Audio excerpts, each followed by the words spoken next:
बर' सावथुन नायनो मोजां मोनग्रा रायजो राजाफोरनि थाखाय मोनसे खौरां नोंथांमोननि गेजेराव फैगासिनो दं बर'नि थै मुंनि गुबुन मोनसे गोदान सावथुन।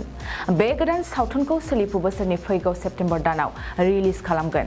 सपन कुमार ब्रह्मनि बिथोन होनाय आरो रोंसार मोसाहारिनि दैदेननायाव मेहेरगोनां फिल्म प्रडाक्शना बर'नि थै सावथुनखौ आबुङै दिहुननो जागायजेनबाय। दिनै कुसुगावनि महामाया मन्दिराव फुजा होनायनि गेजेरजों बे सावथुननि खामानिया जागायजेनबाय। बर'नि थै मुंनि बे गोदान सावथुनफोराव फाव खालामगोन फावखुंग्रिफोरनि मुङानो जादों सोरां, फुजा, रिंकी, थाख्लाय, अम प्रकाशजों लोगोसेनो संगिना, मासुम, राजुश्री, फामफुलि आरो गोबां। बे सावथुनखौ रायजो राजाफ्रा थारैनो अनसायगोन होनना मिजिंथिदों सावथुनगिरि, बिथोनगिरि, दिहुनगिरिफोरजों लोगोसे फावगिरि बिथांमोना।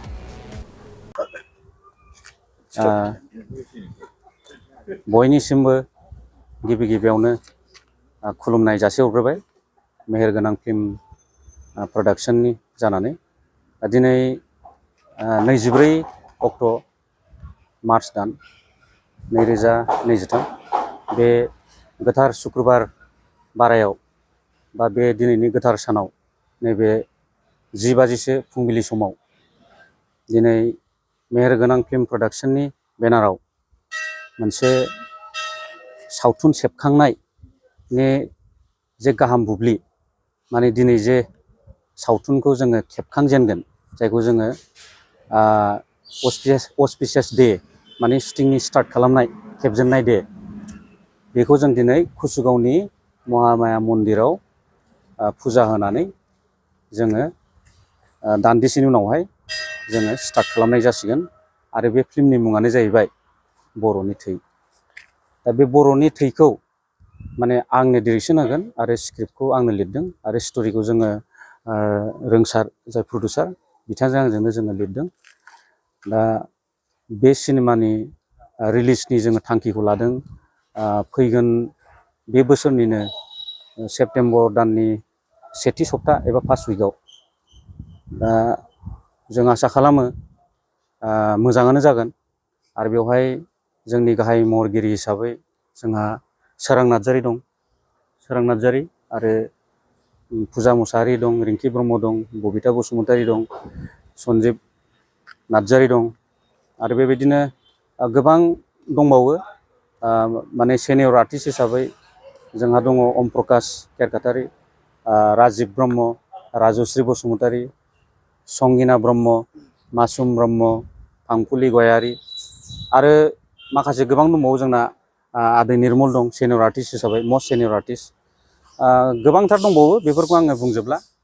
जायखिजाया दिनै जोङो जायनि शुट दं बिथांमोनाबो फैदों आरो जायनि शुट गैया बिथांमोनाबो बे दिनैनि माने नैबे जागायनाय समाव दिनै जोंजों हेफाजाब होनो थाखाय फैनाय जादों। आरो दा नोंथांमोननि साफ्रोमबोनि निउस पर्टेलनि चेनेलनि गेजेरजों आं रायजो राजाफोरनो बेखौनो मिथिहोनो लुबैदों दि जोंनि बर'नि थै सावथुना दिनैनिफ्राय खेबजेननाय हाबाफारिया जागायजेनबाय आरो सावथुन मोजां मोनग्रा रायजो राजाफोरखौ आङो जोंखौ मदद होलांबाय थानो थाखाय गुरैयै बर'नि थै सावथुना माहारियारि सानस्रिनि सायावनो नेसनेलिस्ट, बड' नेसनेलिस्ट। दा बड' नेसनेलिस्ट बुङोब्लाथ' बेवहाय गावनि राव, हारिमु, थामोनथा बेफोर सिनायथिनि रैखाथि बेफोरनि सायावनो जायो बयबो मिथिखागौ। आरो बेफोरनि स्ट'रि स्क्रिप्टखौ गोबां राइटारफ्राबो गोबां माने लेखा गोरों टेलेन्टेडफ्राबो जायफोर फिल्म बानाया बिथांमोना लेखा गोरों बिथां राइटारफ्रा माने माहारियारि बादनि नेसनेलिज्मनि सोमोन्दै बहुद लेखा लिरखांखाबाय आरोखि। दा बे स्ट'रि स्क्रिप्टआव आङो एसेबां गुबुन राइटारफोरनि साया लानाय जायाखै। आङो उन्दै समाव माखासे लोगो मोनबोनाय बर'नि जांख्रिथायनि समाव माखासे खोलोब दं जांख्रिथाया। पिटिसि समनि जांख्रिथाय दं, एबसुनि जांख्रिथाय दं, बिएलटिनि जांख्रिथाय दं, एनडिएफबिनि जांख्रिथाय दं। गोबां सम लानानै खोलोब मोनसे जांख्रिथायजों जांख्रिथायारिफोरनि भुगिनांनाय आरो बर' रायजो राजा जेनेरेल पाब्लिकफोरनि भुगिनांनाय बेफोरबायदि माखासे थासारि बहुद दं आरोखि। दा बेफोरखौ लानानैनो आंनि उन्दैयाव माखासे मोनबोनाय बेखौ लानानै आं एसे बेखौ सोरजिनाय जादों। दा माब्रैहाय आङो बेखौ महर होगोन जोंनि आर्टिस्टफोरखौ लानानै बेखौ फैगोन समासो मिथिसिगोन आरो रायजो राजाफ्रा बेसेबांसिम अनसायगोन खारन रायजो राजाफ्रासो नायनानै बेखौ बिजिरगोन रायजो राजाफ्रासो बेखौ अनसायनांगौबा अनगोन आरो मोजां मोनोब्लासो बिथांमोनाबो सापर्ट होगोन। दा खोथाया ओरैबायदि जायो थारमाने मोनसे खोथा बुंनो सानदों आरो आं बेनि गेजेरावनो गोसोखांदों बे जाहैबाय जों लुबैयो माने बर' फिल्मखौ रायजो राजाफ्रा नायनानै जोंखौ हेफाजाब होफैथों। बर' सावथुन मुलुगनि साफ्रोमबो प्रडिउसार माने दिहुनगिरि डिरेक्टर महरगिरिफ्रानो लुबैयो जे बर' सावथुन मोजां मोनग्राफ्रा बर' फिल्मखौ नायनानै बर' सावथुनखौ नायनानै जोंखौ हेफाजाब होथों बिदिबो जों लुबैयो आरो लुबैखानांगौबो आरो रायजो राजाफ्राबो सापर्ट होखानांगौबो। नाथाय खोथाया ओरैबायदि जायो माने जों हाजारखि सापर्ट होजानो लुबैया मानो जुदि जोंनि दिहुननाया जोंनि कन्टेन्ट जोंनि स्ट'रि स्क्रिप्टआ जोंनि डिरेक्सना जोंनि माखासे टेक्न'लजि साइडआ डेभेलप जायाब्ला बा नायजाथाव जायाब्ला गनायथाव जायाब्ला पाब्लिकफ्रा सापर्ट होखाया आरोखि नायखाया। मोजां जाब्लासो पाब्लिकफ्राबो सापर्ट होखागोन।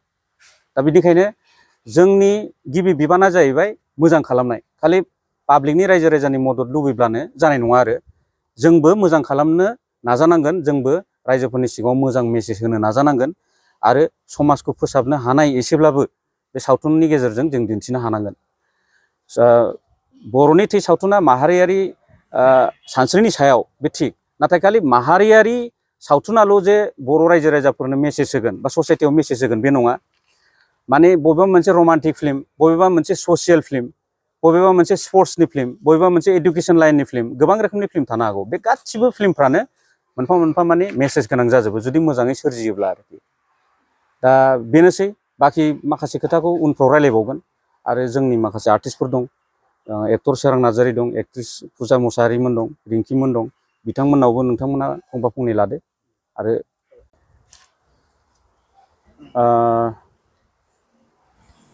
एक्सुवेलि आङो स्ट'रि आरो स्क्रिप्टखौ बांद्राय रिभिल बा एक्सप'ज खालामनो लुबैयाखै।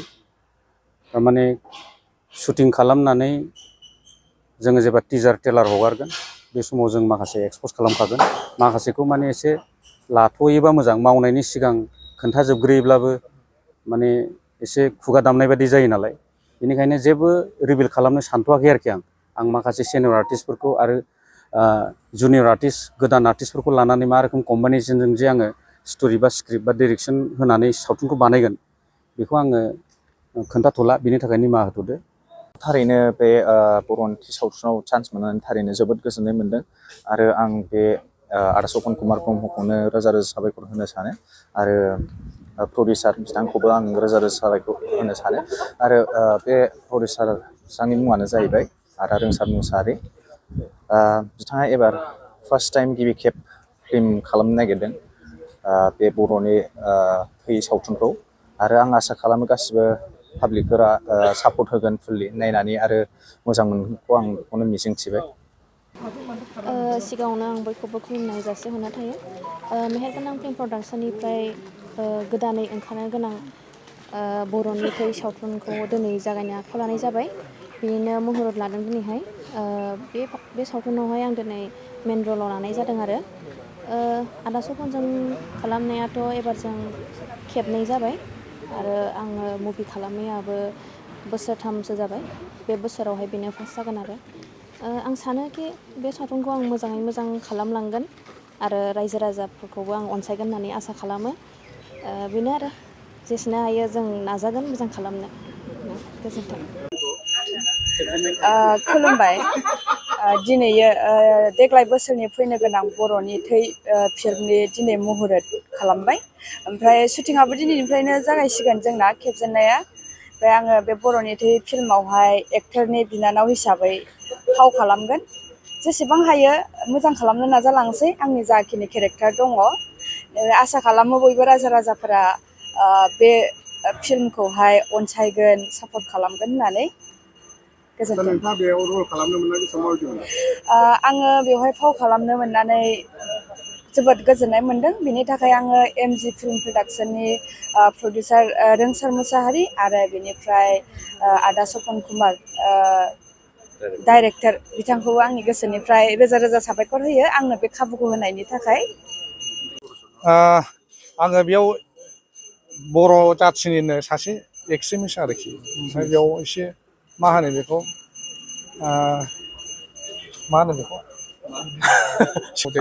थान्दाफोराव फानफैनांगौ जाहैबाय माने एसे सेलफिसाव आरोखि ओमफ्राय बिदिनो मा होनो बेखौ आं बावबाय नोंथाङा बेवहाय रल मोननानै गोसोआव माबायदि मोनदों मथा मथि बिराद मोजां मोनदों थारमाने सिनेमा गोलाव आङो आगोलाव लायोब्लाबो एसे एनै गोथै बांग्राफोरल' लालाबायोमोन सोरबा सोरबा आरोखि दा माने रोंसार बाहायनि प्रडाक्सनावहाय जोंहा सपन सारनि दैदेननायाव माने एसे मोजाङै नुसिगोन आरोखि बे आरो रायजो राजा मा मेसेज हरनो सानो रायजो राजाफोराथ' बयबो अनसायनांगौ उफाय गैया जोंनि बर'नि माखासे जुदि भिडिअफोरखौ माबाखौ अनसायाब्ला ओमफ्राय सोरथो अनसायबावनो नङा होमबा गुबुन जाथिफ्राथ' जोंनि भाषाखौ बुजिया माबो बुजिया दा जोंनि साफ्रोमबो रायजो राजाफ्रानो आरोखि माने अनसायजोबनांगौ उन्दैनिफ्राय बोरायसिम आरोखि आंनि अननाय आरो सिबिनायखौ आं गिबि गिबियावनो आं जासिग्रोनाय जाहैबाय दा बाथ्राया जाहैबाय गेजेर ससेयाव आं थादोंमोन नंगौ दा बाहाय एसे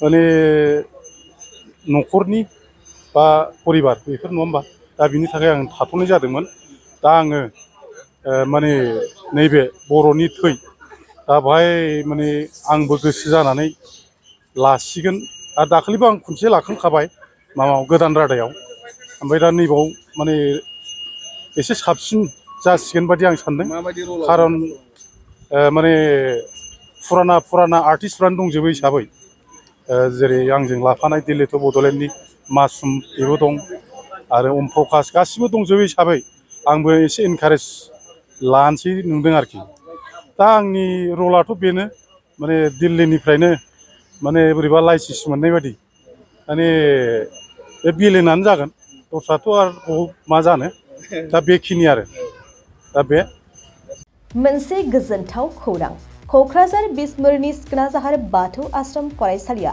2023-24 बोसोरनि थाखाय गोदानै मुं थिसननाया दासान्दि सोलिगासिनो। कसनआ बाथौ आश्रम फरायसालियाव दायो KG1 निफ्राय क्लास 9 थाखोनि गोदानै मुं थिसननायनि आरज बिलाइखौ हरगासिनो।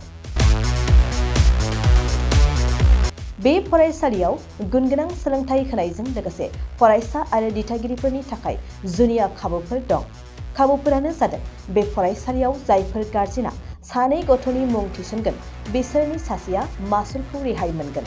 बेनि अनगायैबो हौवासा हिन्जावसानि थाखाय बे फरायसालियाव आलादा हस्टेल आरो इंराजि रायज्लायनाय थाखोनि खाबु दं। बेजों लोगोसेयैनो इंराजि, सानखान्थि आरो बिगियान आयदानि थाखाय उफ्रायै कचिं होनाय आरो बे फरायसालियाव बिमा रावखौ बिथा खालामनानै बां रावारि सोलोंथाइबो होनाय जायो। नोंथांमोना बे फरायसालियाव मुं थिसन्नोब्ला नैबे मबाइल नम्बर 9678235771 आव नङाब्ला फरायसालियाव थांनानै खौरां लाहैनो हागोन।